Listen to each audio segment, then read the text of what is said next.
Assalamualaikum warahmatullahi wabarakatuh. Alhamdulillah, alhamdulillahirabbil alamin. Wassalatu wassalamu ala asyrafil anbiya'i wal mursalin sayyidina Muhammadin wa ala alihi wa sahbihi ajma'in. Amma ba'd.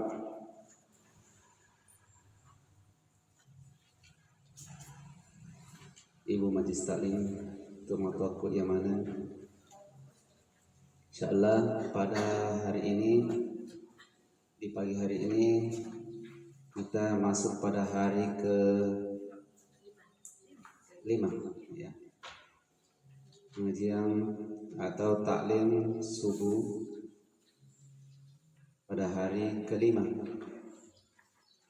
Kita akan membahas persoalan sholat. Jadi yang pertama kita bahas yaitu uzur sholat. Uzur sholat atau halangan sholat. Ada dua. Jadi ada dua saja yang menghalangi kita sholat. Selain itu tidak boleh tidak sholat.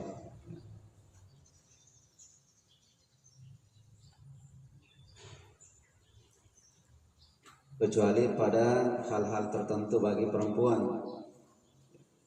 Kalau perempuan itu ada memang tidak boleh melaksanakan sholat ketika haid, nifas, atau istilahnya berhadas besar. Nah, selain itu ada namanya uzur salat kalau tidak ada halangan yang lain. Di sini dikatakan ada dua yang menghalangi kita sholat. Yang pertama adalah ketika kita tidur. Ketika kita tidur tidak sholat beberapa tahun, itu tidak berdosa. Contoh Ashabul Kahfi, 309 tahun tidak sholat, tidur terus di dalam gua, tidak berdosa, justru dianggap orang saleh ya. Tidak berdosa. Kenapa? Karena mereka tidur ya. Jadi ketika kita mau bebas dari kewajiban, semua kewajiban, silahkan tidur. Untuk bebas dari kewajiban, pertama terlepas dari kewajiban, yang kedua tidak berdosa. Jadi yang memasukkan kita dalam surga adalah rahmat Allah dan berapa banyak amal kita untuk menikmati hidangan-hidangan yang ada di surga. Nah, jadi untuk proses masuk surga adalah mendaftar dulu untuk menuju ke surga. Apa pendaftarannya? Dalam agama kita dikatakan udkhulu fisilmi kafah. Itulah pendaftarannya. Masuk dulu dalam Islam, mendaftar dulu, baru beramal soleh. Karena kalau kita beramal soleh tidak mendaftar, itu tidak tercatat ya. Makanya mereka dia nak tahu garis ya, karena tidak mendaftar. Pendaftarannya adalah udkhulu fisilmi, masuklah ke dalam agama Islam. Nah, ini jadi ada dua uzurnya kita tidak berdosa kalau tidak sholat, tidur. Tidur yang bagaimana? Ya. Karena ada orang tidur pura-pura tidur, waktu salat pindah tidur. Nah, bukan ini yang dimaksud. Bukan waktu salat pindah tidur. Karena pernah saya dengar kalau tidur kita tidak berdosa. Di asal bani tahu tidur ini. Nah, bukan itu yang dimaksud. Salat tidur yang tidak tidak disengaja ketika masuk salat. Mulai pagi tidur sampai pagi, tidur sampai pagi, tidak berdosa. Tetapi kalau salatnya itu bisa diqada. Contoh, dari subuh tidur sampai subuh. Salatnya bagaimana diqada salatnya? Itu masih bisa kalau cuma 1 hari. Kalau 300 tahun, qada. Umur kita tidak sampai 300 tahun, jangan 300. 100 tahun pun sudah ya, habis semua. Ya, gigi habis, tenaga habis, semua habis. Ini yang pertama tidur. Tidur betulan. Yang kedua adalah lupa. lupa. Memang kadang kita terlalu sibuk dengan rapat, sibuk dengan usaha-usaha yang lain yang bisa kita lupa untuk sholat. Pada saat kita ingat langsung sholat, ya, langsung sholat. Di mana saja kita ingat. Ya. Contoh, kita rapat dari pagi sampai asar, dari pagi sampai maghrib, lupa sholat duhur. Pada saat itu juga melaksanakan sholat duhur dengan niatnya apa? Qadaan. Biasanya kita niat adaan. Apa arti daripada adaan? Apa bedanya qadaan dengan adaan? Di mana letak perbedaannya? Kalau kalau adaan, kita melaksanakan sholat sebagaimana atau sesuai dengan waktunya. Nah, jadi kalau umpamanya kita salat subuh di waktu subuh namanya adaan. Salat subuh di waktu subuh namanya adaan. Ya, melaksanakan dengan waktunya. Ya, yang melaksanakan tepat waktunya. Artinya tepat waktu itu belum keluar waktu itu. Ya, contoh salat zuhur waktunya sampai di mana? Nah, nanti juga kita akan belajar waktu salat.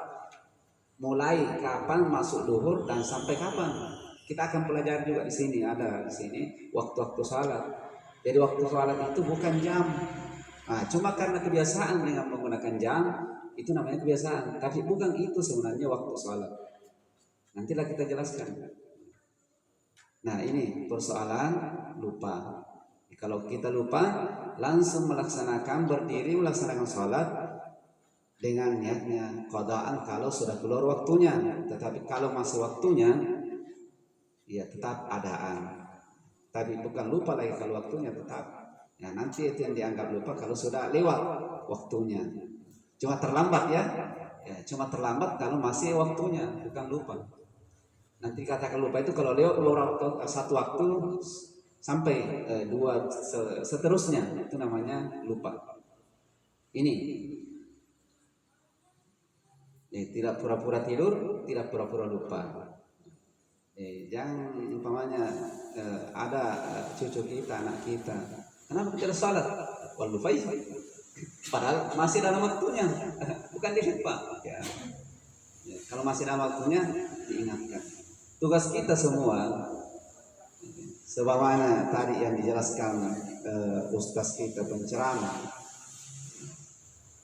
bahwa tania itu tugas nabang ustaz ulama pandita mak dakwah.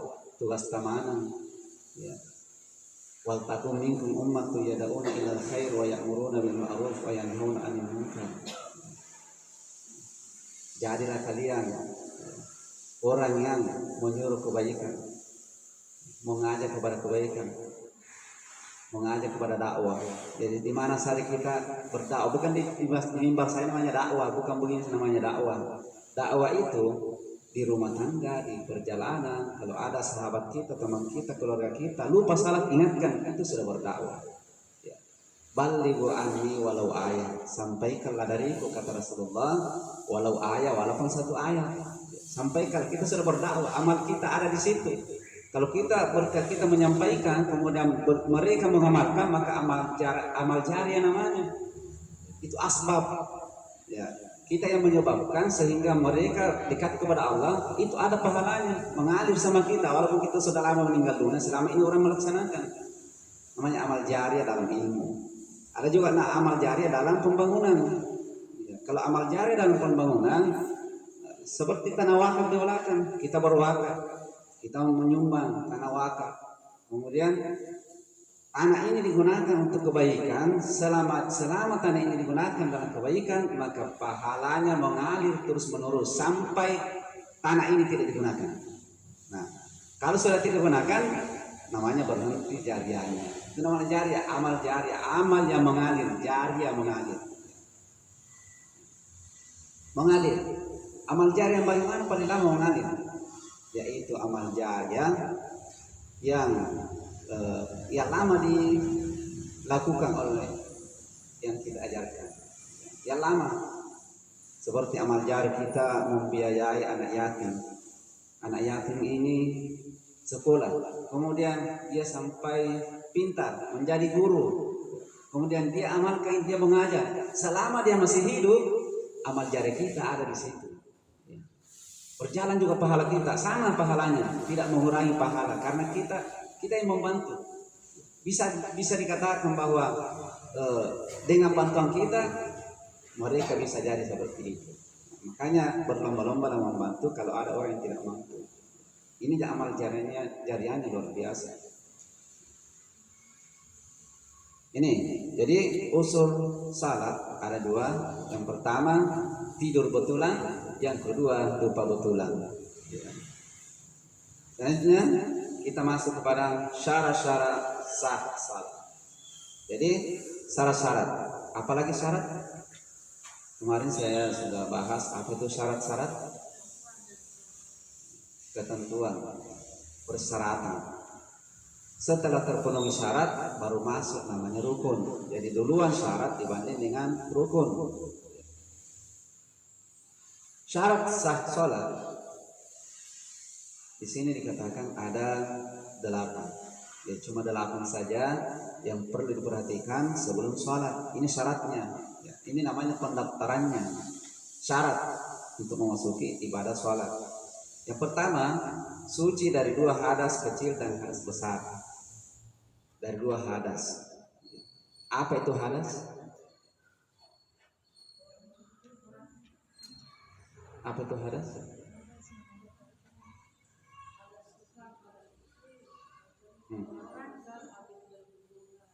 Ya, kalau hadas adalah sesuatu yang tidak boleh melaksanakan sholat ibadah ketika berhadas. Yang menyebabkan hadas itu ketika BAB, BAK, ya, kemudian berhubungan, kemudian haid, ya. Jadi hadas, ya, berhadas tidak boleh sholat. Bisa dikatakan juga kotoran, masuk kotoran lain. Kalau najis lain juga pembahasannya najis. Jadi kalau hadas itu kotoran yang tidak terlihat, kotoran yang tidak terlihat itu hadas. Contoh, kita buang angin itu kan kotoran, tapi tidak terlihat, tidak jelas, tidak ada bekas. Hadas yang tidak berbekas, kotoran yang tidak berbekas. Seperti orang berhadas, siapa yang tahu kalau dia berhadas? Adakah orang tahu bahwa ini buang angin tadi? Tidak ada. Ya, tidak ada yang bisa tahu bahwa si A buang angin tadi toh? Tidak. Jadi namanya kotoran yang tidak terlihat. Kalau najis itu sudah jelas. Nanti juga kita jelaskan najis terbagi berapa? Ada namanya najis terlihat, ada najis yang tidak terlihat. Ya. Jadi hadas adalah kotoran yang tidak terlihat. Suci dari hadas, 2 hadas, hadas kecil dan hadas besar. Apa yang menyebabkan hadas kecil? Nah, ini dulu kita paham. Apa yang menyebabkan hadas kecil? Nah, yang menyebabkan hadas kecil yaitu semua atau segala yang membatalkan wudu. Jadi kalau batal wudu tak berhadas kecil kita. Apa itu yang membatalkan wudu? Itu semua kita pelajari. Yang membatalkan wudu itu menyebabkan kita berhadas kecil. Pertama, keluar sesuatu dari kemaluan bagian depan dan belakang. Apapun yang keluar itu sudah berhadas kecil. Tidur sudah berhadas kecil, kecuali tidur yang tidak bergerak. Kemudian menyentuh kemaluan orang. Kalau kemaluan selain manusia itu tidak batal. Tidak, kan dikatakan kemaluan manusia. Kalau umpamanya selain itu tidak batal. Itu namanya hadas. Jadi hadas kecil, yang menyebabkan hadas kecil adalah batalnya wudu. Nah, yang menyebabkan hadas kecil adalah batalnya wudu. Jadi kalau batal wudunya sudah berhadas kecil, tidak boleh melaksanakan sholat. Harus berwudu. Untuk membersihkan hadas kecil dengan berwudu, sudah bersih lagi. Jadi setiap kita berwudu bersih dari hadas kecil. Ada orang yang wara istilahnya. Apa itu? Orang yang selalu menjaga wudunya. Orang yang selalu menjaga wudunya dijamin oleh Allah Subhanahu wa taala masuk ke dalam surga bersama para sahabat yang tidak pernah lepas wudunya. Ini memang susah kita lakukan, tidak pernah lepas. Setiap buang air cari air untuk berwudu. Setiap batal wudunya cari air untuk berwudu. Ini susah kita lakukan, tapi bisa. Susah tapi bisa. Setiap berhadas kecil berusaha mencari air untuk berwudu. Dengan catatan mendapatkan pahala wudu. Apa itu pahala wudu? Apa yang kita rebut di situ yang tidak didapatkan di tempat-tempat lain. Ketika kita sudah berwudu, langsung berdiri, masuk diambil tempat yang bersih, takbir, salat 2 rakaat, niatnya usalli sunnatal wudu. Langsung ambil air wudu, salat 2 rakaat.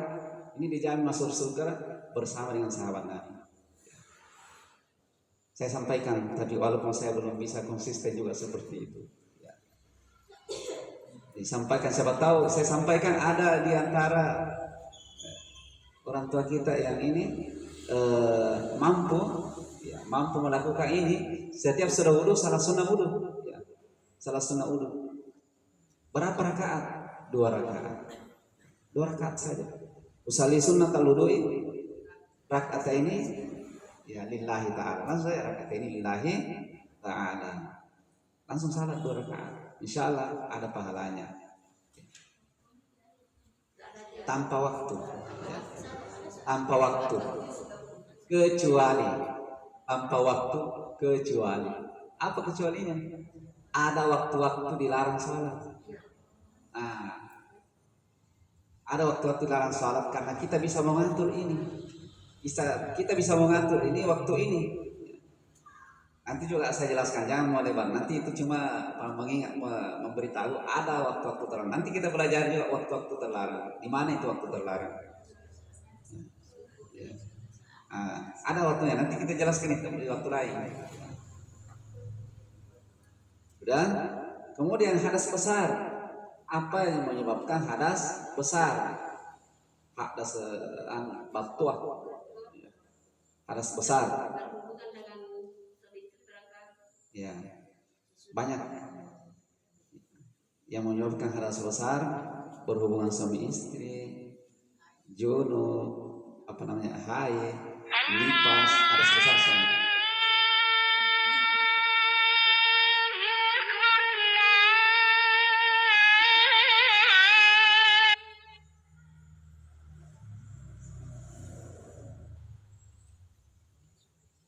Jadi yang menyebabkan hadas besar, haid, nifas, melahirkan, berhubungan suami istri, kemudian meninggal, kemudian sebelum masuk Islam. Makanya orang baru masuk Islam itu dimandikan atau disuruh mandi. Ya. Kenapa? Untuk bersih dari kotoran yang tidak terlihat. Nah, ini namanya kotoran yang tidak terlihat. Dikasih mandi, mandi masuk Islam. Jadi kalau ada orang baru masuk Islam dimandikan. Apalagi yang dimandikan? Ya, mayat dimandikan. Tidak wajib mandi, tapi dia wajib dimandikan. Berdosa orang di sekitarnya kalau tidak memandikan mayat. Kalau ada mayat yang di sekitar kita baru tidak ada yang memandikan, semua orang di kampung itu berdosa, kecuali kecuali kalau sudah ada yang mewakili. Tidak tidak mesti juga semua harus memandikan, namanya fardu kifayah. Jadi fardu kifayah itu kalau sudah ada yang mewakili itu sudah lepas dosanya yang lain, tetangganya lepas.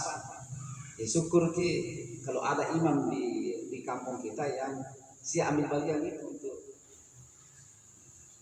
Tapi jangan mengatakan bahwa itu tugasnya saja imam, bukan. Cuma itu yang mungkin yang lebih tahu, dan itu sebagai apa namanya tugasnya diberikan oleh pihak pemerintah. Ya. Karena imam sekarang ada juga insentifnya di pemerintah. Nah, jadi itu mungkin salah satu tugas diberikan. Jadi tugas kita semua, kalau ada orang meninggal, mau dimandikan, bagaimana? Apakah ada usaha kita di situ atau tidak ada? Ya. Bagaimana caranya supaya kita juga punya andil di situ, berusaha mencari orang, datang, melayani. Yang mana lebih penting kalau bersamaan dua ini? Datang ke pengantin dan datang melayani. Datang ya, itu kalau seandainya bersamaan. Kalau tidak bersamaan, datang semua lah. Ya. Ini masalah hadas bersih. Yang kedua, suci dari najis. Suci dari najis, baik badan, pakaian, dan tempat untuk sholat. Suci dari najis. Apa itu najis? Ini dulu. Apa itu najis? Najis adalah kotoran. Kotoran ini terbagi tiga. Kotoran ini terbagi tiga. Ada namanya najis tipis atau najis ringan. Ada namanya najis tengah atau najis mutawassithah, yang najis sedang namanya atau tengah. Ada namanya najis tebal atau istilahnya dalam bahasa Arab najis mughalladhah. Ya. Jadi najis mughalladhah ini namanya najis tebal. Bagaimana cara membersihkannya? Mulai dari yang ringan dulu saya jelaskan. Cara membersihkan najis yang ringan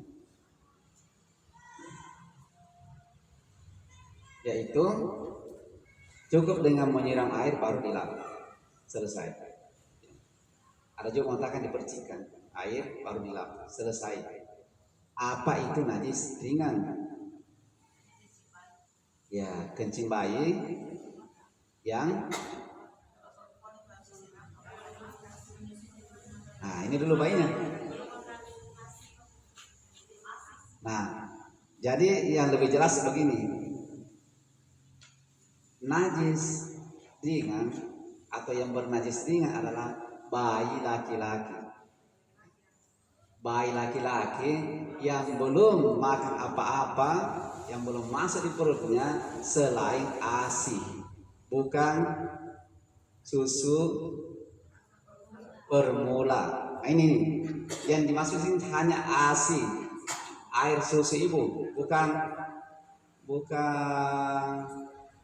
asam, air susu sapi, bukan dengkol. Ya, yang dimaksud di sini hanya ASI. Jadi memang orang dulu kita tidak membelikan susu formula. Kenapa? Tidak ada jual. Tidak ada jual dulu sekarang. Tapi itu dampaknya. Apa dampaknya sekarang? Kalau kencing tidak cukup untuk dibersihkan siram, harus dibersihkan betul. Harus dibersihkan betul najisnya itu, ya, sampai hilang semuanya, karena sudah beda, mungkin baunya sudah beda, sehingga ulama menetapkan bahwa hanya ASI saja yang termasuk ASI.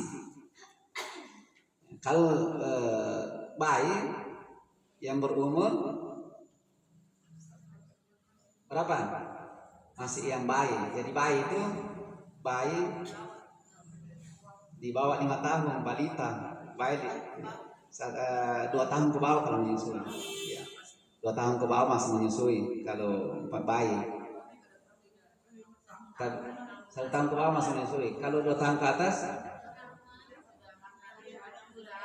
anak sekarang begitu. Ya mungkin anak dulu itu 2 tahun ke bawah, karena anak sekarang sudah banyak bisa dimakan. Ya sudah ada yang instan sekarang, sehingga sudah dibelikan yang ini, apa namanya, yang formula. Iya. Itu selesai masalah, saya kira sudah jelas masalah ini. Kemudian yang kedua, najis mutawassito atau najis tengah atau najis sedang. Najis sedang ini semua kotoran kecuali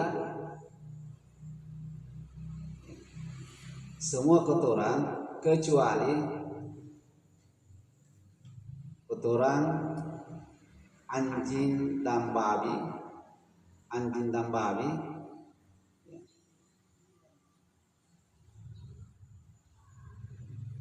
kecuali kotoran anjing dan babi dan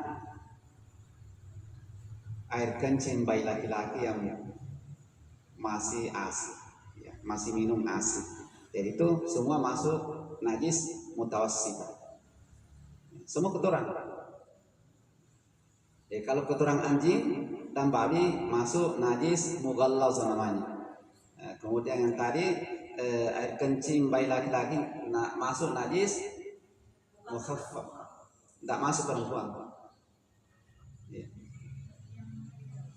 Tidak masuk perempuan untuk najis mukhaffafah, masuk mutawassit tadi ya. Ya kalau perempuan itu masuk mutawassita, ya, tidak masuk ringan, tidak masuk najis ringan atau najis perempuan, air kencingnya perempuan. Cuma air kencingnya laki-laki yang masih ASI masuk najis ringan.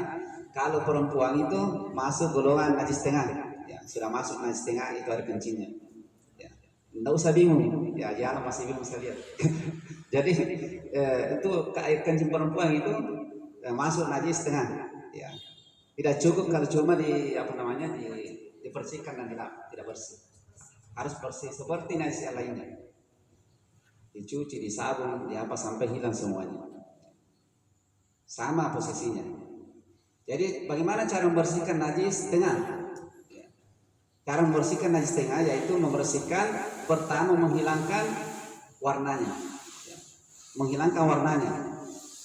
Itu cara membersihkan najis tengah. Menghilangkan warnanya. Jadi kalau ada najis masih ada warnanya dihilangkan dulu itu. Itu langkah pertama, menghilangkan warnanya. Yang kedua, menghilangkan baunya. Cium-cium masih ada, bersihkan lagi. Cium masih ada, bersihkan lagi.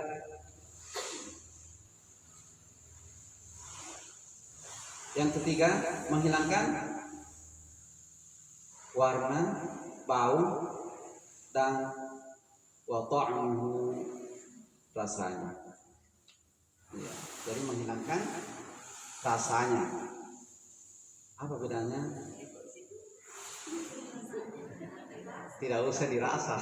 Cuma kalau sudah hilang baunya itu otomatis sudah hilang rasanya. Itu sudah otomatis sih. Jadi cuma memang bicaranya seperti itu. Ada 3 yang dihilangkan. Ya jangan lagi dirasa.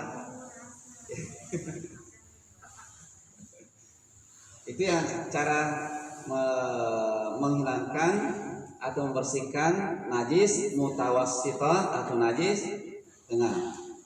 Kemudian najis mughalladhah atau najis tebal.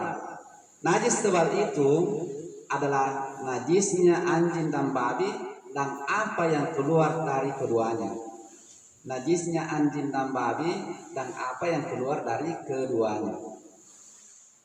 Apa yang keluar dari anjing, apakah anaknya atau kotorannya, itu najis tebal namanya.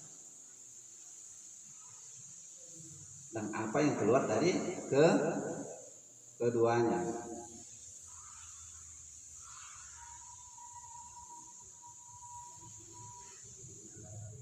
Najisnya anjing dan babi dan apa yang keluar dari keduanya.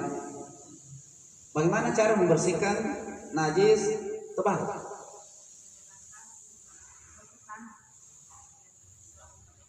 Ya, bisa bicara supaya apa yang kita mengerti, apa yang kita tahu sampaikan. Ya. Kalau sudah cocok dengan yang saya tahu berarti sudah sepakat. Ya, sudah cocok yang kita pelajari. Ya, apa? Bersihkan dengan tanah 7. Ya, kalau yang lain dengan 1 kali tanah 7 kali. Nah, ini berarti berbeda minta. Nanti saya jelaskan. Nah, ini namanya bagusnya kalau kita kumpul begini. Ya. Jadi, kalau kita bagaimana? 1 kali tanah 6 kali. Yang lain siapa tuh masih ada bilang 8 kali atau ya ini ya. Jadi cara membersihkan najis tebal yaitu mencuci dulu 6 kali. Mencuci dulu 6 kali, nanti cucian ketujuh itu sudah bercampur. Ya. Sudah bercampur tanah dengan air.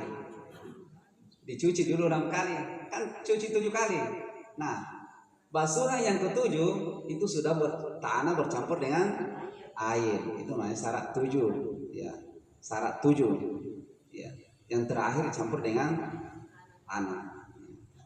Atau dikatakan teorinya seperti ini, basuhan terakhir dicampur dengan tanah. Basuhan terakhir dicampur dengan tanah. Dicuci dulu 6 kali. Apakah bagaimana persepsi kita yang 6 kali? Apakah 6 timba atau 6 ember? Ya terserah kita yang mana dibilang 6 kali. Yang jelasnya teorinya itu 6 kali. Yang penting jangan 6 kali gantong.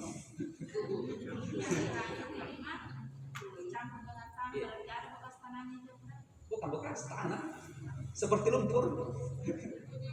dicampur itu tanah dengan air, bukan bekas tanah.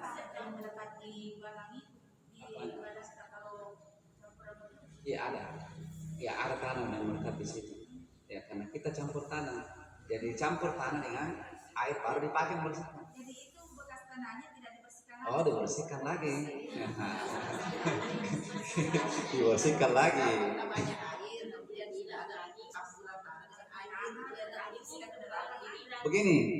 Begini. Dari 1 sampai 6 air, kemudian ke-7 tanah. Nanti selanjutnya bersihkan lagi. Ya, begitu. Iya, yang terakhir itu tanah. Bukan terakhir melekat itu masih dibersihkan lagi. Kecuali kecampur kita. Ini. Iya.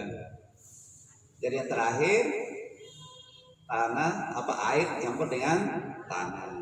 Saya kira sudah dipaham cara membersihkan hadas dan cara membersihkan najis. Kemudian yang ketujuh. Yang ketiga, menutup aurat yang benar. Jadi aurat perempuan seluruh badan kecuali muka dan telapak tangan. Tidak berdosa itu kalau sah salatnya kalau kelihatan muka dan telapak tangan. Telapak tangan yang ini. Ya, kalau takbir kebetulan kelihatan tidak apa-apa.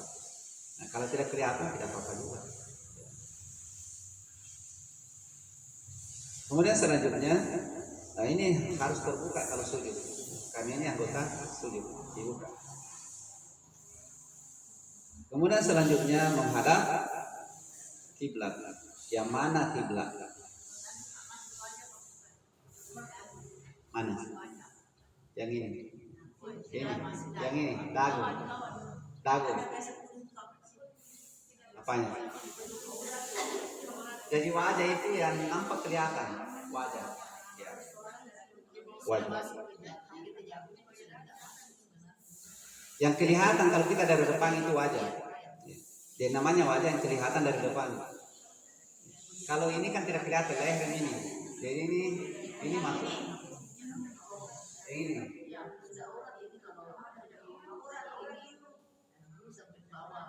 Jadi kalau menutup, yang ini aurat ini. Tapi kalau ini bagaimana caranya menutup? Kalau yang ini, ya ini. Jadi ini persoalan persoalan batasan-batasan ini nanti ada waktu kita jelaskan itu aja. Jadi ini persoalan batasan ini.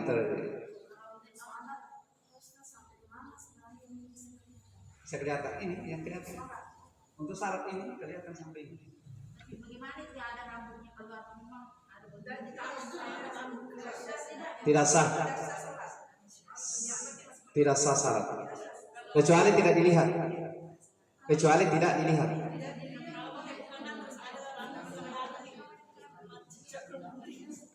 bagi yang pendek rambutnya biasa macaca masuk yang pendek toh tapi yang panjang kayak tidak yang pendek rambutnya macaca masuk pada untuk di bulan ini kemasukan koki yang masuk tuh kok bonceng yang jelasnya kelihatan rambutnya yang dimaksud di sini, kelihatan rambutnya hitam itu banyak kelihatan itu dimaksud. Tapi kalau umpamanya tidak pendek rambutnya, tidak ada yang pakai lain yang menutup, sah-sah saja ya. Tapi kalau masih bisa kita tambah kelihatan, pakai kita lapis lagi supaya tidak keluar ya, kan bisa dia kali kalau seperti itu kan intinya bagaimana kita menutup aurat ya, itu. Kita sudah masuk ke keempat, menghadap kiblat. Yang mana kiblat kita? Bagaimana cara untuk mengetahui kiblat? Ya? Nah, itu bukan tiru umum ya kalau ke barat. Jadi kalau kita di Indonesia ke barat. Itu biasanya kalau di Indonesia, tapi di yang di sebelahnya Ka'bah itu tidak menghadap ke barat ya. Jadi kiblat kita itu adalah Ka'bah. Nah, jadi bisa saja ke timur, bisa ke barat, bisa ke selatan. Di mana tergantung di mana posisi kita. Di mana posisi kita terhadap itu. Ya kalau kita berada di sini berarti biasanya ke barat.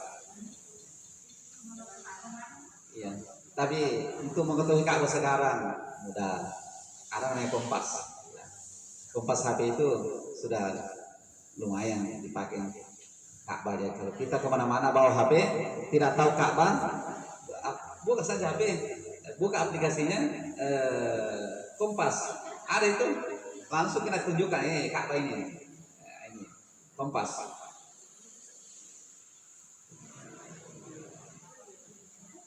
Bagaimana kalau masjidnya itu tidak menghadap Ka'bah? Ini kan masih kebanyakan tidak menghadap Ka'bah, terutama masih di Boni itu kebanyakan. Di Sengkang hampir rata-rata menghadap Ka'bah. Kalau di Sengkang sesuai dengan pengukuran. Ya, kalau di Sengkang itu hampir rata, seperti di Dapur Koda ini hampir pas. Sering saya ukur dengan melalui kompas hampir pas. Ya, kalau di Dapur Koda. Makanya ada dosen yang pernah sampaikan sama saya sedang sholat di situ. Kenapa? Saya ukurannya pas. Ya, kiblatnya pas. Ada juga di Boni katanya, oh jauh, Ka'bahnya sana, menghadap di sini. Mau ki begini, nah ketawa itu orang, karena orang menghadap begini semua, masa kita menghadap begini? Jadi lebih baik kita salah di situ. Ya. Ya. Bagusnya. Ya, kalau mau salah bagusnya bawa alat. Ya itulah gunanya kecanggihan elektronik sekarang. Ya, bisa digunakan untuk kebaikan. Ya. Kompas. Kemudian selanjutnya berada pada waktunya. Nah, berada pada waktunya. Waktu-waktu salat. Insya Allah kita akan jelaskan di lain waktu. Waktu karena banyaknya penjelasan itu waktu salat. Jadi kita berada pada waktu salat. Seperti kita salat duhur di waktu duhur, salat subuh di waktu subuh, bukan salat pagi. Apa bedanya salat subuh dengan salat pagi? Karena sering ada salat pagi, Nabi bilang salat subuh, niatnya salat subuh, padahal salat pagi.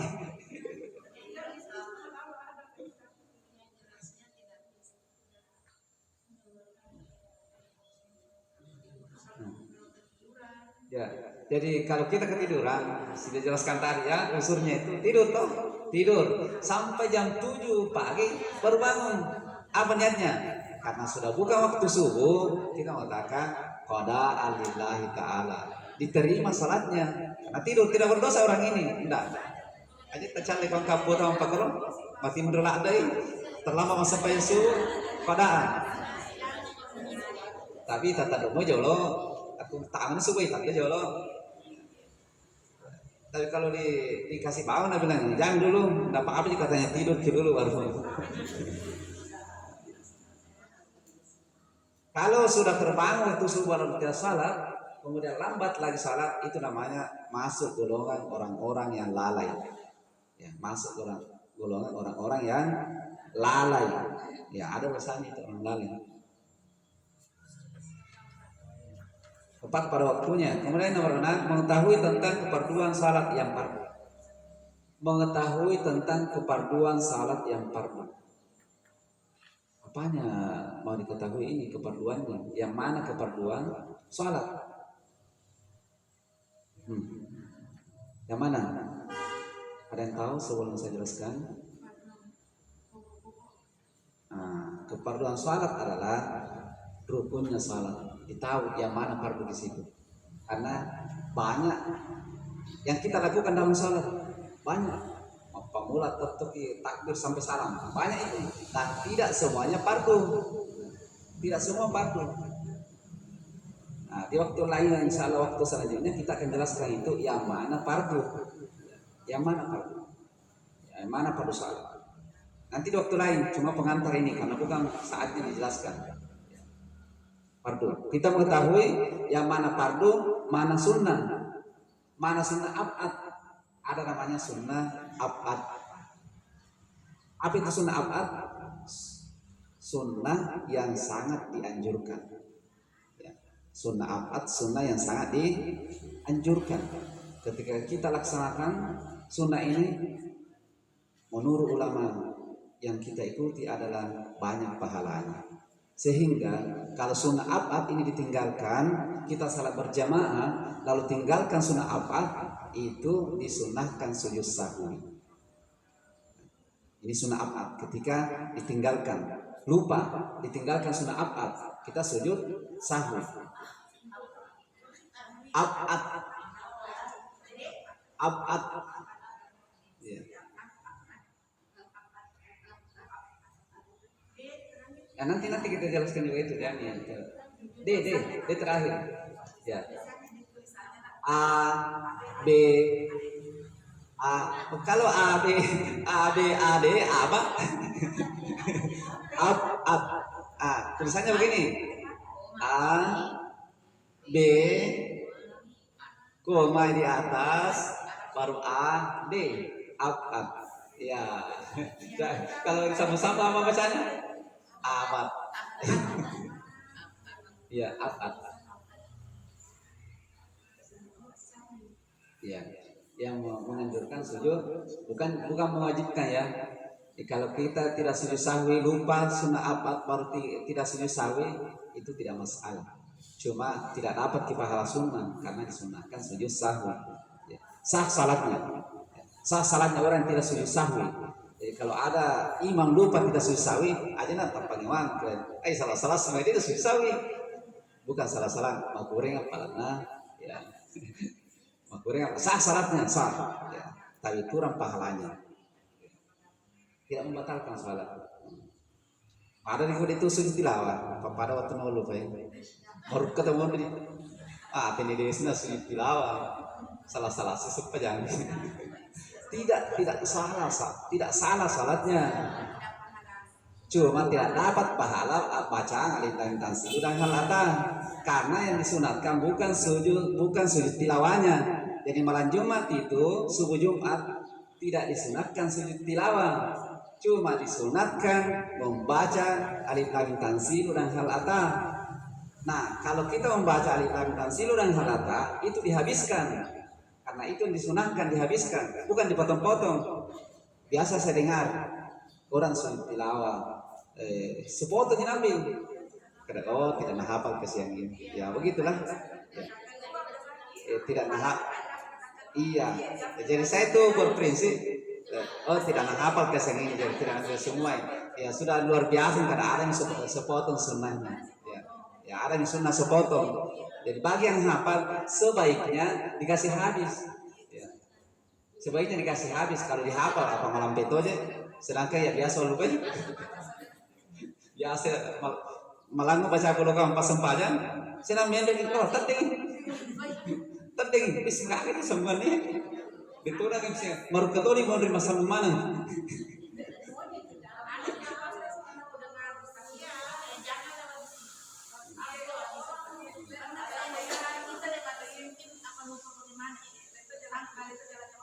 Apanya? Ini bukan pernah. Waktu belum ada pintu di situ, saya lihat sini terus. Nah, setelah itu saya suruh buat pintu, jadi di sini. Ya.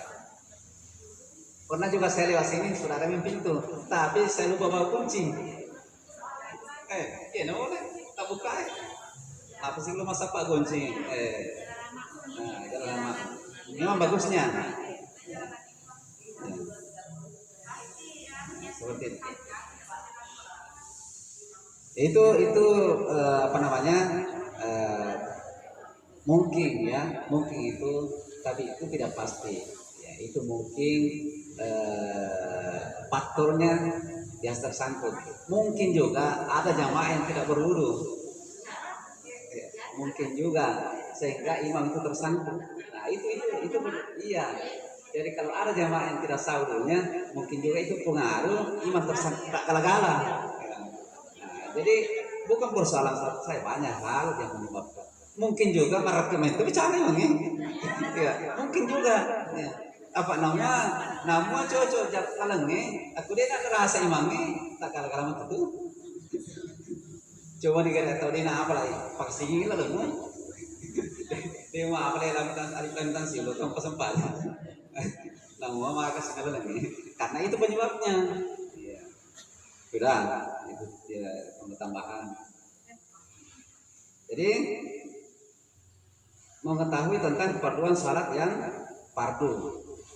Kemudian selanjutnya nomor 7, tidak menganggap satu keperluan dalam perbuatan salat dianggap sunnah. Maksudnya ini yang fardu tetap dianggap fardu, yang sunnah dianggap sunnah. Caranya kita harus tahu yang mana fardu mana sunnah. Itu caranya supaya bisa membedakan. Harus tahu, makanya kita punya panduan. Nah, jadi kalau tidak punya panduan, biasa dia gitu. Sih. Nah, macam apa nih? Ya lupain ya lupain sih. Si lalu dibaca yang lupain sih. Oke, ada guru saya waktu MTS. Oke, cara anda cuma apa lah? Ya apa lah? Ya lupain sih. Ya apa lah Helena? Aronya lupain. Cara lomon, cara lo cuma apa lah? Jadi menghafal itu saya sering mengatakan adalah hidayah Pak. Ya, hidayah Pak. Apa? Aku lebih kiri aja nak bisa hilang seketika. Bisa hilang seketika. Apa ada apa terawih? Langono percaya, lah tak kali.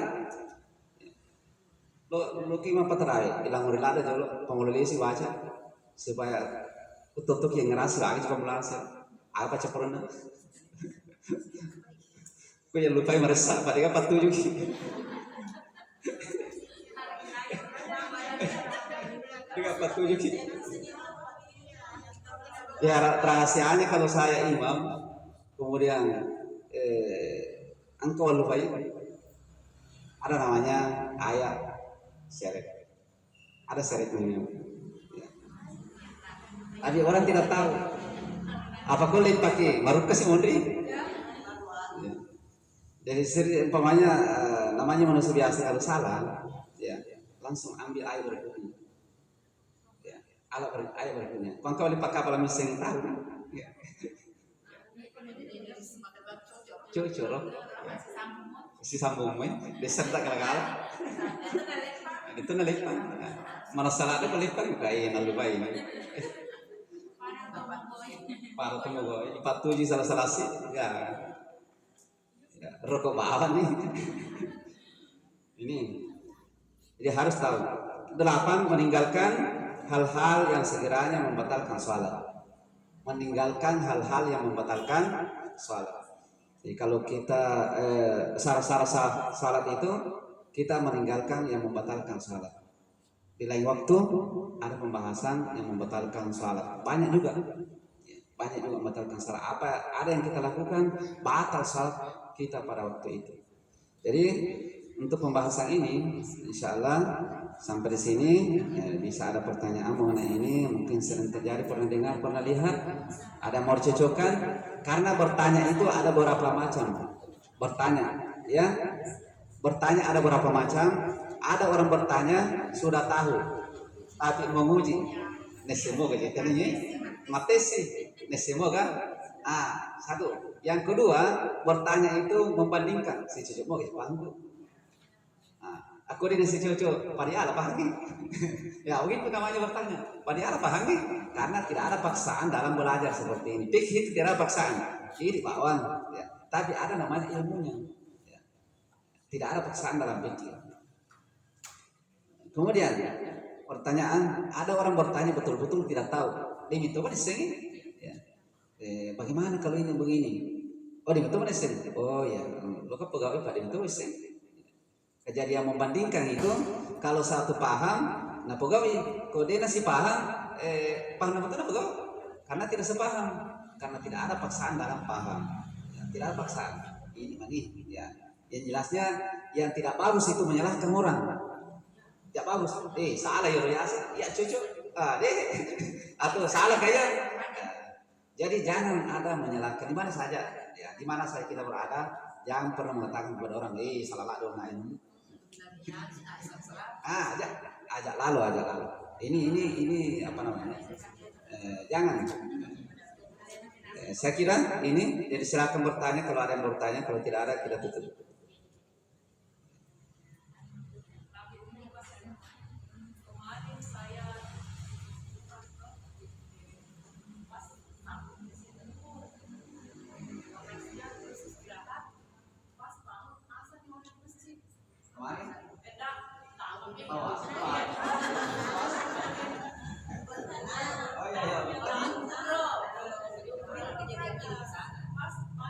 Jadi ulang tidur.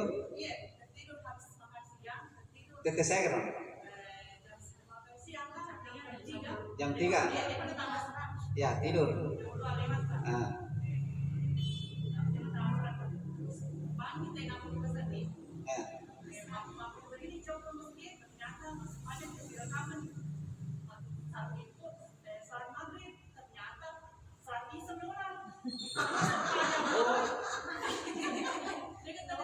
Jadi kita ini pemahamannya masih salah maghrib. Ternyata salah isya orang. Iya. Agak takutan apa?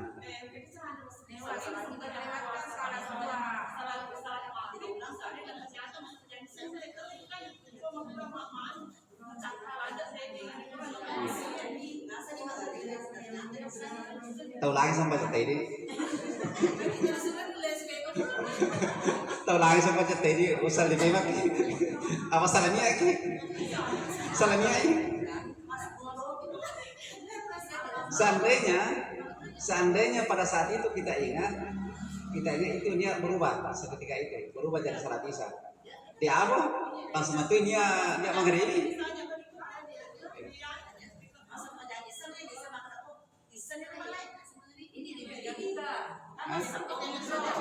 Cucu nih. Tapi tahu lagi mau sampai terus tuh. Ya, bisa bisa salah maghrib 2 kali sih, yang untuk menutupi. Karena diingat kita bilang pernah kayak begini. Ya diingat ya. Jadi di kode namanya di kode. Ya di kode karena pas sampai jam isya itu ya mas sampai jam maghrib ini.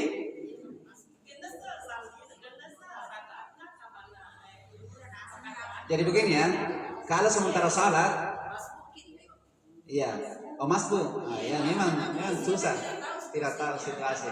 Lebih baik diulangi, ya. Lebih diulangi, solusinya diulangi. Bagus, ya. Bisa nih. Yang penting itu apa ada sampai jam ni, lo juga maju mah, mau rumah domi, pandungnya, matindroy. Sinalisin itu tanah maju mah itu tuh ini. Ikut juga memang kayak nampil maju mana sepura itu maju mah siakat deh gue. Lihat, iya Rano juga maju mah, dia pun matiin dong. Atau maju mah itu maju mah tahu ya, masuk payah menceramah kayak biasa saya karudu. Ya sama tinder ki, ini pacar mah itu pas setting, main nggak sampai lari menceramah, itu sama tinder. Ya, ada pertanyaan?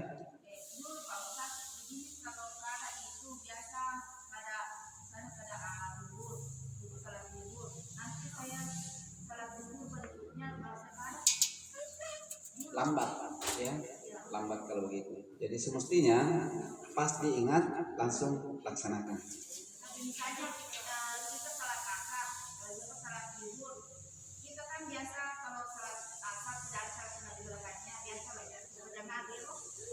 Laksanakan di tempat yang tertutup bagusnya supaya tidak menjadi pertanyaan. Ya, laksanakan di tempat tertutup, pulang pakai rumah mata supaya di sini aku tanah kita ya. Asik sempatnya nggak ada sih itu. Ya. Ya, laksanakan di tempat lain. Pernah terjadi begini, ada orang yang pernah ketinggalan salat sunnah sebelum asar. Ya, ada orang tidak pernah ketinggalan sunnah sebelum asar. Ayat sunnah sebelum subuh. Ya. Kemudian tidak pernah ketinggalan. Nanti setelah subuh ada satu waktu lambat salat subuh, terlambat dia sempat sempatnya sunnah. Malu tu mabir jam, macam mabir jam, pura pura nak sampai sunnah, tapi niatnya untuk melaksanakan ini itu dibolehkan. Itu dijelaskan dalam kitab Tanwirul Qulub. Ya, ada. Iya, boleh. Itu menurut Andi Gurta boleh seperti itu. Iya. Tapi jangan keseringan. Cuma yang dilupa saja. Tapi hanya orang-orang yang tidak pernah tinggalkan itu. Tapi kalau seringnya tinggalkan, jangan nih. Nah biasa betul. Iya. Seperti itu.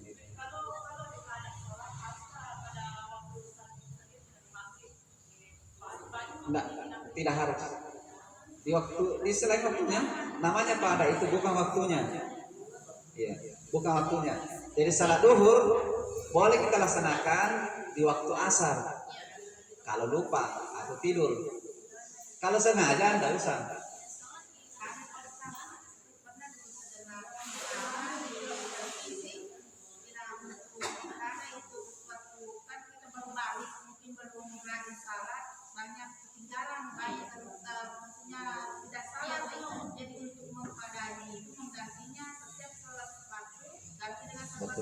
Betul itu seperti itu. Artinya kalau banyak sekali, ya kalau satu aja laksanakan secepatnya.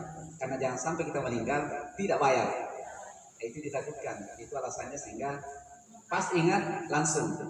Kecuali kalau banyak waktu kita balik, sejak kita balik tidak salah itu sudah berdosa. Nah kita mau menebus dosa ini, maka kita laksanakan tak 2 kali salat dan bayar dibolehkan sampai kemampuan kita berapa.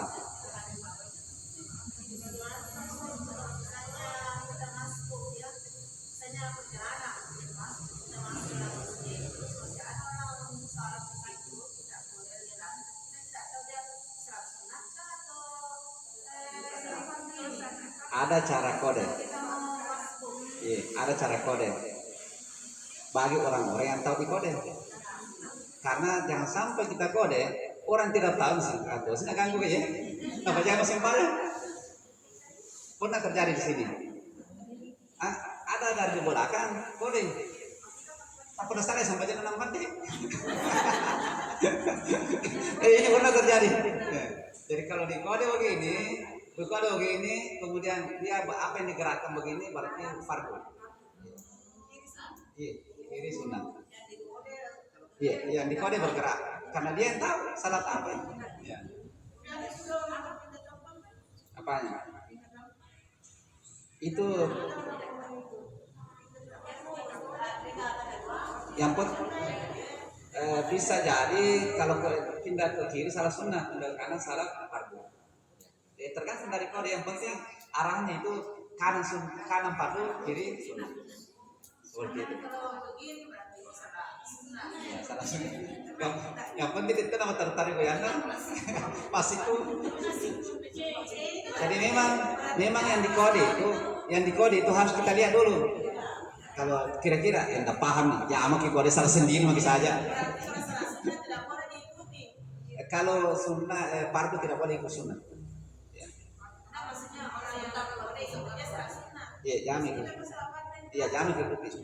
Iya, nggak usah ikut. Balik aman ya saya, terus macam ikut masa sampai sunnah mah. Kalau kita mau kasih misalnya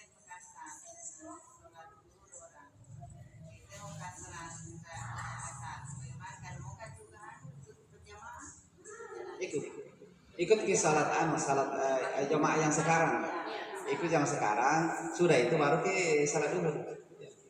Jangan ke salat asar yang kita ikutin, ya salat duhur ke.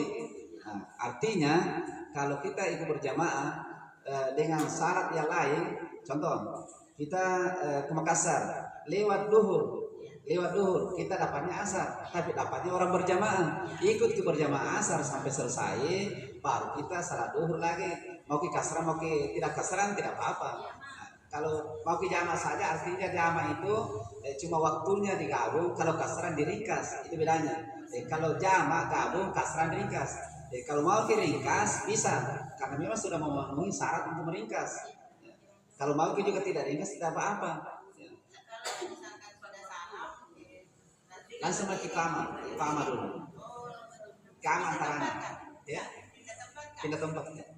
Pindah tempat bisa. Kalau tidak ada tempat di situ bisa. Kalau tidak ada tempat, ya. Siapa tahu ada sini mau pindah, tidak usah pindah. Bisa diselesaikan tapi kamar dulu. Jadi mau pindah kasran bisa, ya jamak boleh juga. Ya seperti itu yang dilakukan oleh guru waktu saya sama-sama pergi ke tempat jauh, ya sehingga salah seperti itu. Ya, itu jadi pelajaran. Selesai ya. Ya. Insyaallah semoga apa yang kita pelajari ilmu kita ditambahkan oleh Allah Subhanahu wa taala dan menjadi amal jariah, menjadi amalan kita insyaallah.